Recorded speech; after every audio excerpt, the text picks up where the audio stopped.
Hi అండి, welcome to ఆదిరేటి రుచులు. ఈరోజు వీడియోలో అరటికాయ వేపుడు ఎప్పుడు చేసినా కరకరలాడే విధంగా ఎలా తయారు చేసుకోవాలో చూపించబోతున్నానండి. మనము పప్పు, రసం, సాంబార్ ఏదైనా చేసినప్పుడు సైడ్ డిష్గా నంచుకోవడానికి చాలా బాగుంటుందండి. చాలా చాలా టేస్టీగా ఉంటుంది. సింపుల్గా తక్కువ ఇంగ్రీడియంట్స్ తోటి చేసేసుకోవచ్చు. ముందుగా నేను ఇక్కడ 2 అరటికాయలని తీసుకున్నాను. ఇప్పుడు వీటిని చాక్ తోటి ఇలా ఎడ్జెస్ని చూపించిన విధంగా కట్ చేసుకోవాలండి. ఇలా కట్ చేసుకోవడం వల్ల అరటికాయకి పైన తొక్కుని ఈజీగా తీసేసుకోవచ్చు. ఇప్పుడు ఇలా రెండిటికి తీసేసుకున్న తర్వాత ఇప్పుడు పీలర్ తోటి ఇలా లైట్గా పైన చెక్కుని తీసేసుకోవాలి. ఇప్పుడు ఒక బౌల్లోకి కొద్దిగా కల్లుప్పును వేసుకొని వాటర్ వేసుకొని మనం పీల్ చేసుకున్న అరటికాయలని ఇందులో వేసుకుంటే అరటికాయలు అనేటివి కలర్ చేంజ్ అవ్వకుండా ఉంటాయి.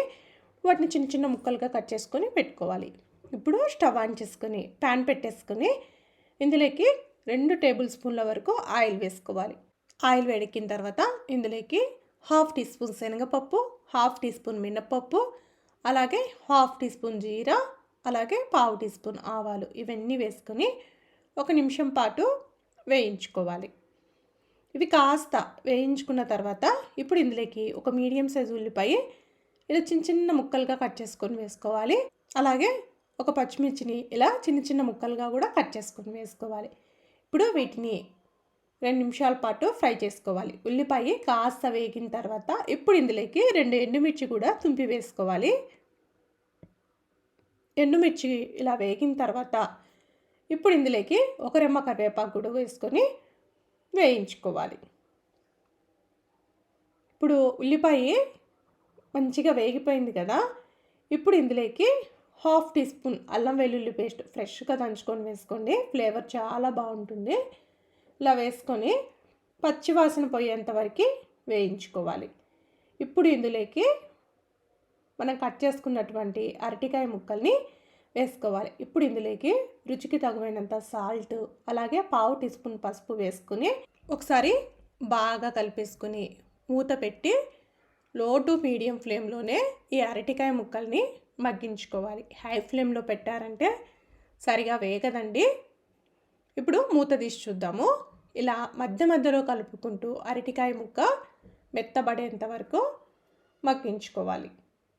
ఇలా అరటికాయ బాగా మగ్గిన తర్వాత ఇప్పుడు ఇందులోకి 1 టీ స్పూన్ కారము వేసుకొని ఒకసారి ముక్కలకి బాగా పట్టే విధంగా కలుపుకుందాం. ఇప్పుడు ఇందులోకి 1/2 టీ స్పూన్ ధనియా పౌడర్, అలాగే 1/2 టీ స్పూన్ గరం మసాలా కూడా వేసుకొని మరొక నిమిషం పాటు కలిపేసుకుందాం.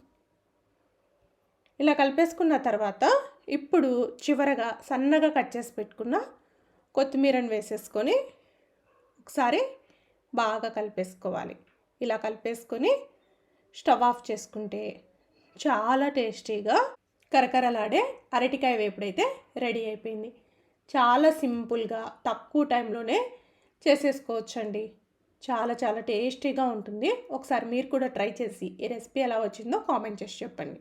Thank you everyone.